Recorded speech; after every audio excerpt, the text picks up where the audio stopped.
Sejam bem-vindos a mais um programa da Prime TV. Obrigado, telespectador, pela tua audiência. Obrigado por esse encontro semanal que nós temos aqui na Prime para falar sobre negócios e também sobre carreira. Tenho hoje a satisfação de receber o Fábio Davidovich, o Fábio que é CFO da Aramis. Fábio, prazerzaço recebê-lo. Obrigado por ter aceito o convite, ter se deslocado lá de São Paulo. Sei que a tua agenda não é nada fácil. Privilégio poder estar recebendo um amigo aqui no programa para poder compartilhar sua trajetória, falar um pouquinho sobre vida e sobre seus planos. Seja bem-vindo. Legal. Obrigado, Luciano. É um prazer estar aqui com vocês, com os amigos aí de casa. A gente já vinha tomando um café e conversando sobre muita coisa legal, muita coisa interessante, muitas trocas e conexões bem legais. É um prazer estar aqui com você hoje. E falando em conexão, um amigo em comum, né? Tivemos o privilégio, eu da minha parte, de conhecê-lo hoje, através do Pierluigi, italiano, um network, um homem de relacionamento, entre aspas, o culpado desse nosso encontro, né? Pierluigi, ele que é o culpado de tudo, né? Mas é uma pessoa incrível e uma amizade bem legal e feliz por essa conexão. Fábio, falando da tua trajetória, da tua carreira, claro que eu fiz dever de casa, uma história bem consistente, grandes empresas, sempre em grandes postos. Nosso telespectador conhecer um pouquinho a tua jornada, o que você pode compartilhar conosco? Legal. É uma trajetória, eu considero ela bem interessante. Eu sou engenheiro de formação, meu pai é engenheiro, meus dois irmãos são engenheiros, e meu pai tinha uma empresa de engenharia, né? Então, obviamente, o caminho mais natural seria trabalhar com meu pai. Eu consegui trabalhar 1 ano com ele, depois eu falei, pai, acho que não vai dar certo, né? Apesar de ter aprendido muito com ele, ainda aprendo muito com ele, falei, pai, acho que a gente vai ter que seguir caminhos diferentes. E aí fui trabalhar para uma área correlata, eu tinha uma disciplina na engenharia que era de logística, fui para logística, que também, a tua área também de bastante atuação. Fui trabalhar na Whirlpool como analista de logística ali, e eu sempre fui inconformado com processos, com aquela coisa toda ali que a gente olha e falei, temos que fazer alguma coisa diferente. E comecei a fazer um estudo fora do meu horário de trabalho sobre onde seriam as melhores localizações de centro de distribuição lá. E aí, na época, meu gerente entendeu, ele me tirou ali do dia a dia da operação para eu poder fazer esse estudo, etc. Depois de lá, foi um estudo muito interessante ali na Whirlpool. Depois de lá, eu comecei a ver que a parte financeira me atraía. Na época eu fiz o MBA e falei, cara, eu vou entrar um pouquinho em finanças. Trabalhei no grupo editorial Attica e Scipione, na época era Abril e Vivendi, como controller da área de operações. Então, eu sempre busquei as tangências, naquilo que tangenciava o meu principal trabalho. Então, eu fiz um trabalho legal e eu sempre fui muito inquieto e gostava de fazer consultoria à noite. E aí eu fazia para alguns amigos, empresas pequenas, etc. E na época um deles me apresentou para os irmãos, aí, os irmãos Efomovich, que eram os donos da Avianca, e me chamaram para participar desse desafio. Na época eu me tornei diretor estatutário com 28 anos. Mal sabia o que era essa responsabilidade, né? E o desafio na época foi, a empresa estava trazendo os aviões, os jatos ali, os MK-28. O teu desafio é importar esses aviões, é montar todo o supply chain. Eu falei, mas eu nunca tinha importado uma agulha na vida, né? Mas eles, vai que vai dar certo. Na época a VASP tinha parado de operar, trouxe os profissionais da VASP, felizmente foi uma experiência muito legal. Foram 3 anos em que eu montei as operações de supply chain, trouxe os aviões, motores, montamos a operação nos aeroportos, etc. E de lá eu fui convidado para ser o CFO da Conductor, hoje a DOC, maior processadora de cartões do Brasil. Na época era Fundo e Família. E aí eu comecei minha trajetória de fato mais parruda aí em finanças. E de lá foi minha experiência que eu considero minha experiência, vamos dizer, mais empreendedora, apesar de achar que empreender, você pode intraempreender na sua empresa, pode fazer, né? E era para dar tudo errado. Por quê? Porque era uma empresa europeia que veio para o Brasil para montar as operações para fazer M&A. E era para dar errado por quê? Porque eu nunca tinha vendido, empreendido, nem tinha feito M&A. Mas foi uma experiência muito legal, foram 5 anos super bem sucedidos. E aí na época eu me separei, enfim, às vezes quando a gente se separa, a gente quer se separar de tudo, né? Eu vendi minha participação ali e vim para a Aramis, a empresa na qual eu estou há 10 anos. Então entrei como diretor de planejamento financeiro, governança, etc. Também sempre fui muito inquieto. Depois de 2 anos cheguei para o Rick, que é o presidente, e falei: Rick, preciso de mais coisa. E aí entrei como CEO, toda a parte de operações, e depois com toda a cadeia de finanças, né, sendo CFO e COO. Ano passado devolvi operações e hoje eu estou como CFO, tecnologia e inovação na companhia. Você falou para ser breve, mas a gente já tem os cabelos brancos, então com 47 anos, então não dá para falar em 1 minuto, né? Mas enfim, é isso.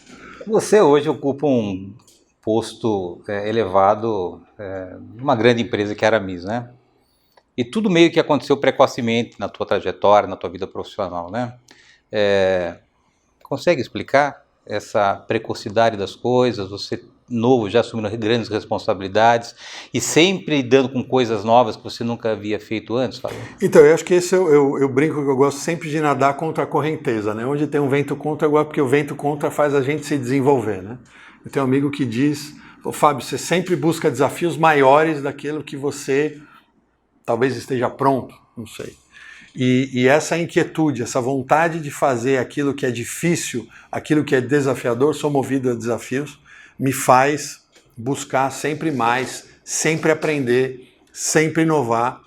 Para mim, rotina não é muito comigo. Gosto, a gente precisa ter processos estáveis, mas o desafio é o que sempre me moveu. Engenheiro, sempre trabalhou com finanças, né? E é uma pessoa que não vive dentro da caverna, né? Eu sempre tenho desafiado esses grandes executivos a olhar para o seu CPF ali no CNPJ, né? E você consegue arrumar tempo também para poder cuidar do network, nos relacionamentos, né? Como é que você consegue, dentro de tanta responsabilidade, se organizar para isso também, Fábio? Olha, não é uma tarefa fácil, porque a gente tem muitos desafios e como a gente tem muito resultado para entregar, a gente tem uma responsabilidade grande na companhia, também faço conselho de algumas empresas, mas o que eu busco fazer? Eu busco colocar o networking, colocar o relacionamento dentro do meu dia a dia, não fora. Então, Aramis, eu estou com novos negócios, então sempre buscando me conectar com as pessoas e aquilo que a gente estava conversando, né? A gente primeiro dá para depois receber, né? Então a gente, na minha construção de relacionamentos, eu sempre me coloco à disposição dos amigos, dos conhecidos, que ainda não são amigos, para poder se conectar e para poder construir essa rede, porque no final, tanto a gente como executivos, empresários, empreendedores, a construção das conexões é o que vão nos impulsionar. Ninguém faz nada sozinho. Então eu entendi isso desde cedo, venho amadurecendo, obviamente, mas é isso que eu tenho buscado praticar e dedico um percentual do meu tempo para construir os relacionamentos que são muito importantes. Falando um pouquinho sobre a Aramis, qual é o tamanho da operação hoje no Brasil, Fábio? Hoje a gente está com 120 lojas, está com 70 franquias, 50 próprias, a gente tem mais de 1.300 multimarcas espalhadas pelo Brasil, a gente tem uma penetração digital importante, a gente é um dos líderes no segmento de moda masculina premium, é um mercado que vale mais ou menos 15 bi de real, a gente tem aproximadamente 1 bilhão de sellout, considerando venda das franquias e das multimarcas também para os consumidores finais. A gente dobrou de tamanho nos últimos 3 anos. A gente tem a maior margem bruta do segmento e um EBITDA também super saudável. A gente tem um plano importante de dobrar também nos próximos 3 anos. A gente tem uma crença importante. A gente quer ser o destino número 1 de lifestyle dos homens. E a gente tem um propósito de impactar pessoas e transformar histórias. A gente tem isso muito forte no nosso dia a dia. A gente entende que a empresa é um meio para que a gente possa seguir nesse caminho. Estou nessa trajetória há 10 anos, evoluindo como pessoa, como profissional e também muito feliz na empresa. Voltando para a tua carreira, olhando para trás na tua história, faria alguma coisa diferente? E já emendo com uma outra pergunta, né? O maior desafio que você já teve ou está tendo nessa tua jornada, Fábio? Olha, com certeza a gente olha para trás, a gente hoje, se fosse fazer as mesmas coisas, talvez não faria, né? Mas talvez algumas decisões mais impetuosas. Quando a gente é um pouco mais jovem, a gente toma decisões que a gente não pensa muito, toma decisões pela emoção. Então, algumas delas talvez não teria tomado. Mas, ao mesmo tempo, essas decisões que eu tomei, que me impulsionaram a chegar onde eu estou hoje. Então, até os nossos próprios erros, né, eles constroem o que a gente é hoje e tudo mais. Sonhava chegar onde você chegou profissionalmente? Ou planejou para isso? Olha, eu sempre tive o desejo, sempre tive a vontade, talvez não com o planejamento que hoje eu faço para daqui para frente, né? Então, eu gosto sempre de projetar não só a minha carreira, mas a minha vida profissional, a minha vida com a minha família, a minha vida, como é que eu vou estar em 10 anos, e aí trazer, tá bom, o que eu preciso fazer a gente sabe que a vida não é uma linha reta, que a gente precisa se adaptar, mas é assim que eu tenho pensado e tenho trabalhado. Tem um minuto para acabar o nosso primeiro bloco. Você, como líder, é um cara que se preocupa muito com o ser humano, né? De inspirar, desafiar pessoas, né? Como é que você vê a tua posição e essa visão que você tem, talvez um pouco diferente daquilo que é normal no mundo corporativo, Fábio? Eu sou um cara muito focado em resultado, tenho isso, acordo cedo, bastante cedo por sinal, sempre buscando o melhor para a companhia, para a minha vida, mas eu busco esse equilíbrio. E eles não são antagônicos, eles convergem. Se a gente consegue entender e fazer com que as pessoas sejam a melhor versão delas mesmas, elas vão entregar mais resultados. Então, não adianta a gente fazer uma pressão desnecessária, uma pressão que pode gerar doenças crônicas, estresse. A pessoa vai produzir menos. Ou ela vai produzir por um período menor de tempo e depois não aguenta. Então, o meu ponto é resultado e ter uma vida equilibrada traz a gente para a nossa melhor potência. Eu vou pedir a tua licença para um rápido intervalo. Na volta nós retomamos aqui o assunto com o Fábio Davidovich. O Fábio é CFO da Aramis. Nós voltamos no instante.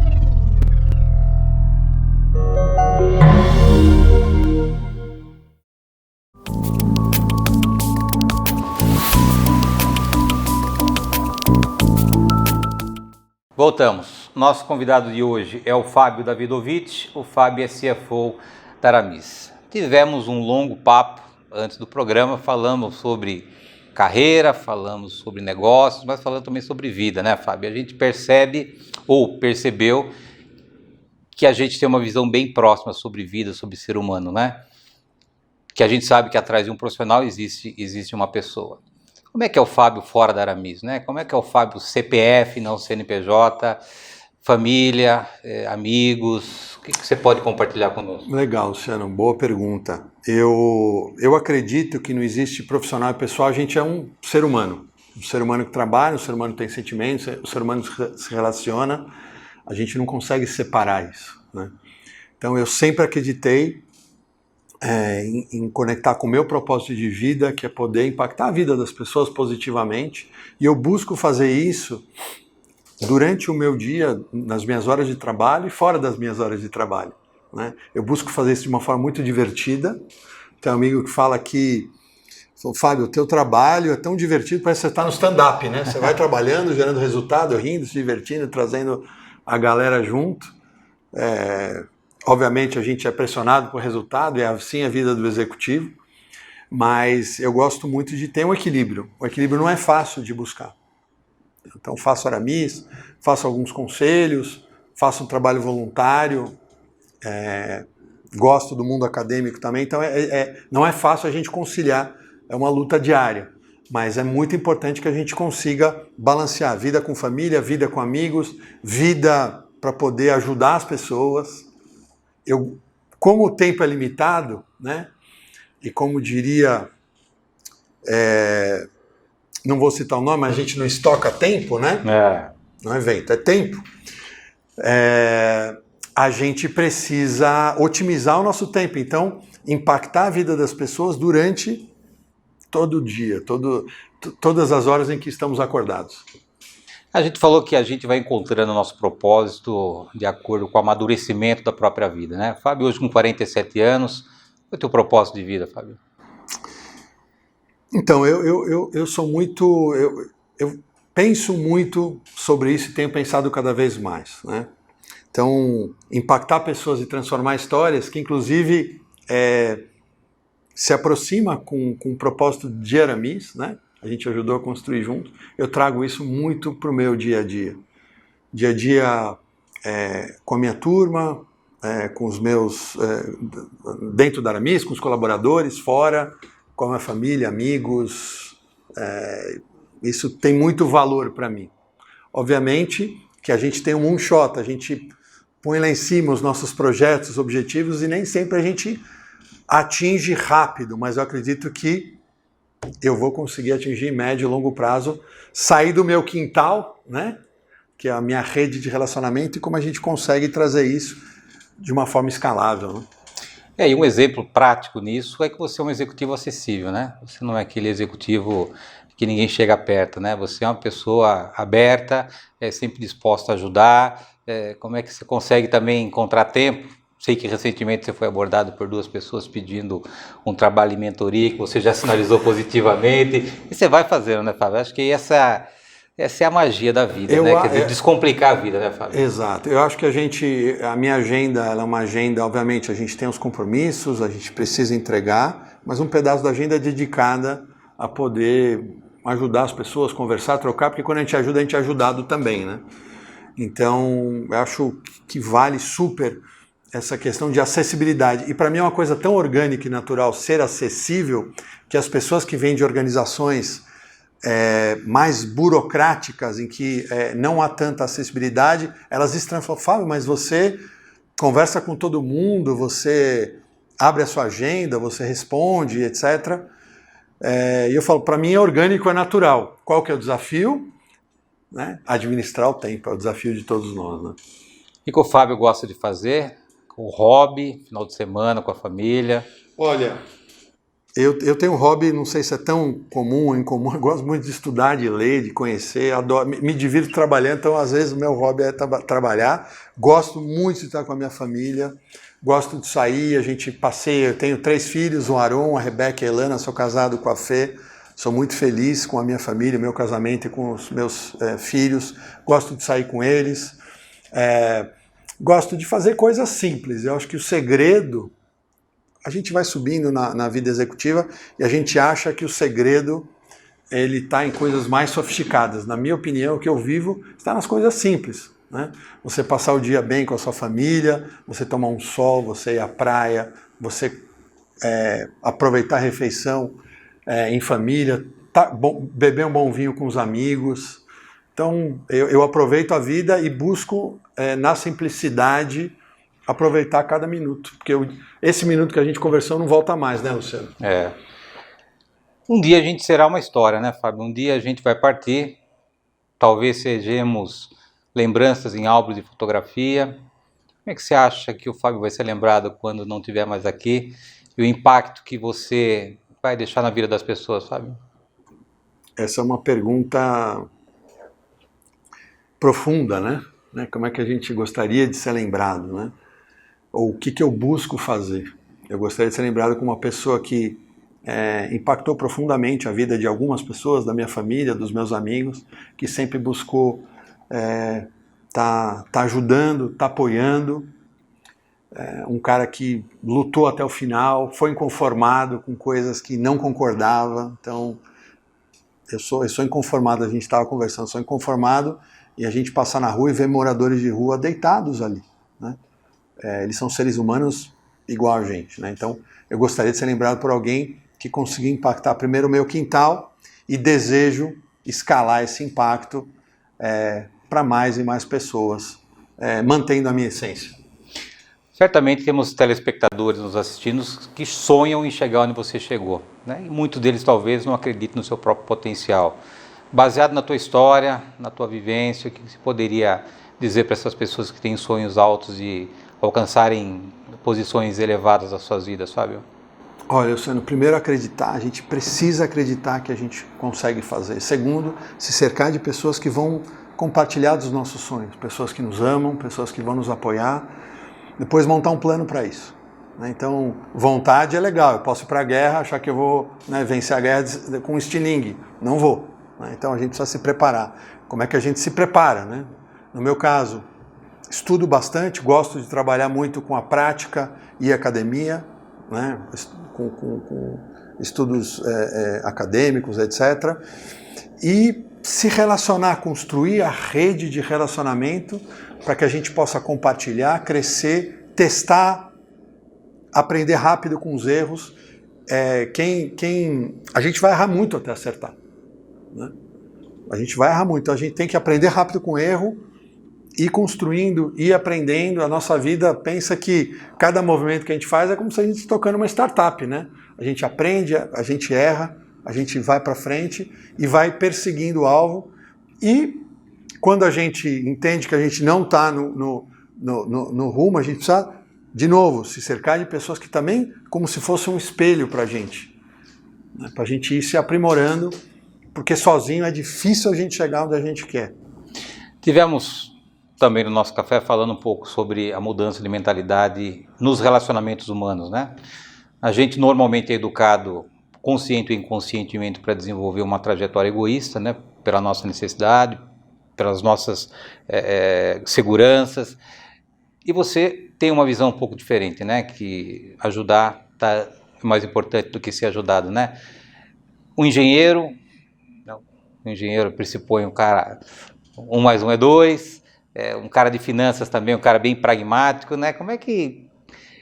porque considerando a tua história, a tua formação e a tua maneira de viver, não é algo comum de se ver. Como é que se explica isso, Fábio? Às vezes a gente tenta explicar o inexplicável, né?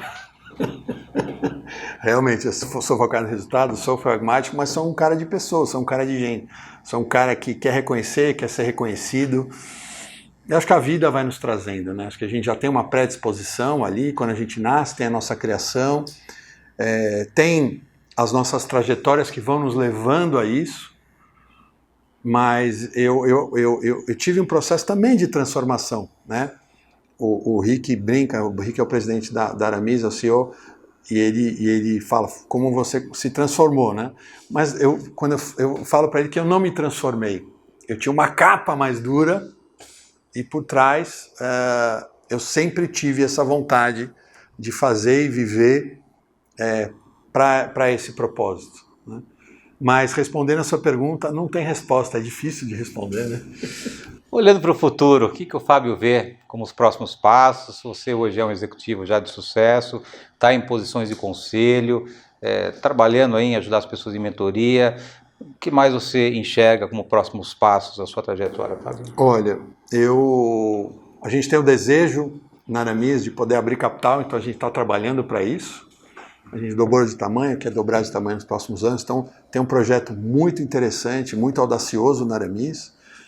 O meu desejo é continuar também me desenvolvendo nos conselhos. Então hoje sou presidente do conselho da Drogarias Iguatemi, sou conselheiro da Wallbox e conselheiro fiscal da Sanepar. Então acho que o desenvolvimento dos conselhos é muito... eu gosto muito com a minha visão holística e a forma que eu busco contribuir. Desenvolver as mentorias e pensar em alguma forma de escalar isso para a gente poder impactar mais pessoas. E academia, adoro estudar, adoro compartilhar conhecimento, adoro aprender, então esses seriam os passos que eu gostaria de dar e não vou parar de trabalhar até o último dia da minha vida, vou trabalhar. Prazerzaço recebê-lo aqui, obrigado. Valeu, querido. Obrigado, telespectador, por esse encontro semanal que nós temos aqui na Prime. Lembrando que o programa Ineto vai ao ar toda terça-feira, 9h30 da noite. Aguardo vocês na próxima semana. Até lá.